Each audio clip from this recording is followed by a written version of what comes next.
سيقول السفهاء من الناس ما ولاهم عن قبلتهم التي كانوا عليها قل لله المشرق والمغرب يهدي من يشاء إلى صراط مستقيم۔ اب یہ بے وقوف لوگ کہیں گے کہ آخر وہ کیا چیز ہے جس نے ان مسلمانوں کو اس قبلے سے رخ پھیرنے پر آمادہ کر دیا جس کی طرف وہ منہ کرتے چلے آ رہے تھے؟ آپ کہہ دیجئے کہ مشرق اور مغرب سب اللہ ہی کی ہیں، وہ جس کو چاہتا ہے سیدھی راہ کی ہدایت کر دیتا ہے۔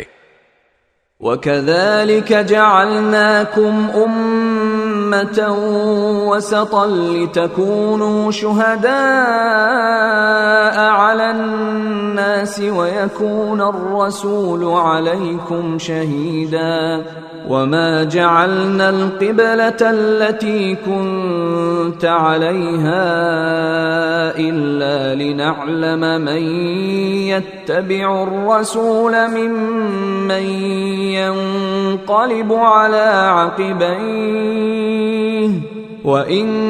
كانت لكبيرة إلا على الذين هدى الله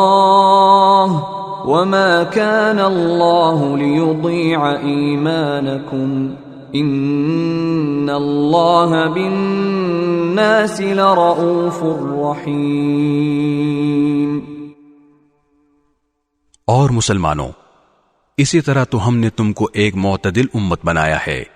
تاکہ تم دوسرے لوگوں پر گواہ بنو اور رسول تم پر گواہ بنے، اور جس قبلے پر تم پہلے کاربند تھے اسے ہم نے کسی اور وجہ سے نہیں بلکہ صرف یہ دیکھنے کے لیے مقرر کیا تھا کہ کون رسول کا حکم مانتا ہے اور کون الٹے پاؤں پھر جاتا ہے۔ اور اس میں شک نہیں کہ یہ بات تھی بڑی مشکل، لیکن ان لوگوں کے لیے ذرا بھی مشکل نہ ہوئی جن کو اللہ نے ہدایت دے دی تھی، اور اللہ تعالیٰ ایسا نہیں کہ تمہارے ایمان کو ضائع کر دے، در حقیقت اللہ لوگوں پر بہت شفقت کرنے والا بڑا مہربان ہے۔